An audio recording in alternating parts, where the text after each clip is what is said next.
যেই পুরুষ তার বউ যদি আরেকজনের সাথে শোয়, এরপরে সে যদি ওই স্ত্রীর কাছে যায়, যেই পুরুষের এতটুকু ক্ষমতা নাই বুঝার যে এই অন্য কারোর সাথে ছিল, ওই পুরুষ যদি দেখে আরেকজনের সাথে শুইছে, ও ঘৃণায় লজ্জায় রাগে ক্ষোভে দুঃখে ওকে পুরো পৃথিবীর বিনিময় দিলেও বলবো যে বউ আমি রাখবো না ভাই। যার ভিতরে ন্যূনতম লজ্জাবোধ আছে, গায়রাত আছে, গায়রাত মানে বোঝেন আত্মমর্যাদা, কি মর্যাদা, সে রাখবে না। তো বলবো যে ভাই এত কিছু জানি না, আমি জুলুমের শিকার হয়ে গেছি, ওর মোহর কত 20 লাখ, এ ভাই একটা কিডনি খুল লইয়া যায়, এর সরা দেখলে আমার মেজাজ গরম হয়।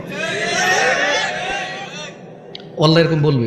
যার ভিতরে ন্যূনতম আত্মমর্যাদা আছে সে বলবে যে 20 লাখ তো নাই, কিডনি একটা নিয়ে যা, 2 কিডনি লাগে না, 1 কিডনি বাঁচা যায়, ওরে নিয়ে বাঁচা যাবে না ভাই, কিডনি ছাড়া বাঁচা যাবে গ্যারান্টি আছে, ওর সাথে বাঁচবো না।